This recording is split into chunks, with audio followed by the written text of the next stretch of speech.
Hi అండి, నమస్తే. Welcome to today recipes. నేను మీ లక్ష్మి. ఈరోజు మన రెసిపీ వచ్చేసి దొండకాయ ఫ్రై. పొద్దున్నే లంచ్ బాక్స్ ప్రిపేర్ చేయాలనుకున్నప్పుడు దొండకాయ ఫ్రై చేద్దామంటే పొద్దున్నే కట్ చేసుకోవటం, క్లీన్ చేసుకోవటం ఇవంతా చాలా చిరాగ్గా తెప్పిస్తూ ఉంటాయి కదా. కానీ ఈ టిప్స్ ఫాలో అయ్యారంటే పర్ఫెక్ట్గా ఎర్లీ మార్నింగ్ దొండకాయ ఫ్రైని చేసేయగలుగుతారు. మనం మార్కెట్ నుంచి తెచ్చుకున్న తర్వాత దొండకాయలని శుభ్రంగా క్లీన్ చేసుకోవాలండి.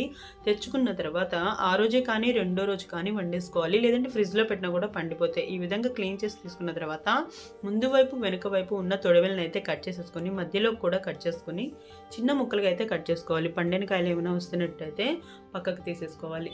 ఇలా ముందు రోజు రాత్రి కనుక కట్ చేసి పెట్టుకున్నామంటే ఎర్లీ మార్నింగ్ అయితే ఫాస్ట్గా కర్రీ రెడీ చేసేసుకోవచ్చు.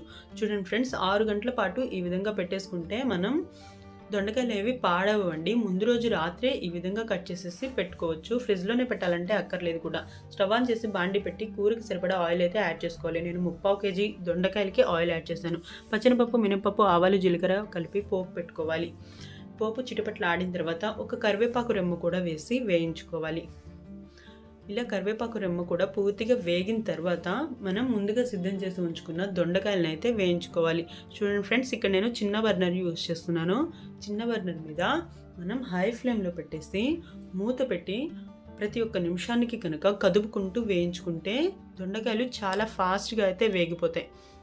ఈ చిన్న టిప్ ఫాలో అవుతూ చేశారంటే early morning lunch box prepare చేయాలనుకునే వాళ్ళు చాలా ఈజీగా అయితే చేసేయగలుగుతారు. సగం వరకు వేగిన తర్వాత దొండకాయల్ని వీడియోలో చూపిస్తున్నట్టు రుచికి సరిపడా ఉప్పు, అలాగే 1/2 టీ స్పూన్ వరకు పసుపు పొడి, 1/2 టీ స్పూన్ వరకు జీలకర్ర పొడి, 1/2 టీ స్పూన్ వరకు ధనియాల పొడి, అలాగే 2 టేబుల్ స్పూన్ల వరకు ఎండు కొబ్బరి తురుము, అలాగే ఒక చిటికెడంతా మిరియాల పొడి వేసుకొని మనం వేయించుకోవాలి. మిరియాల పొడి ఆప్షనల్ ఫ్రెండ్స్, మీరు వద్దు అనుకుంటే కనుక స్కిప్ చేసుకోవచ్చు. తర్వాత కారం కూడా వేసుకొని రుచికి సరిపడా కారం వేసుకోవాలి ఫ్రెండ్స్. మీరు మీ టేస్ట్కి తగ్గట్టుగా కారం అయితే యాడ్ చేసుకొని కారం కూడా పూర్తిగా పచ్చివాసన పోయేంత వరకు వేయించుకోవాలి. ఈ విధంగా వేయించుకున్న తర్వాత ఇష్టపడే వాళ్ళు కాస్తంత కొత్తిమీర కూడా యాడ్ చేసుకోవచ్చు, లేదంటే మీరు ఇదే టైంలో కాస్త వేయించిన పల్లీలు కూడా యాడ్ చేసేసుకోవచ్చు. ఇప్పుడు సైడ్ డిష్గానే కాకుండా రైస్లో కలుపుకోవడానికి కూడా పర్ఫెక్ట్గా ఉండే దొండకాయ ఫ్రై అయితే రెడీ అయిపోయింది. నేనైతే ఇప్పుడు పల్లీలు అయితే యాడ్ చేసేస్తున్నాను.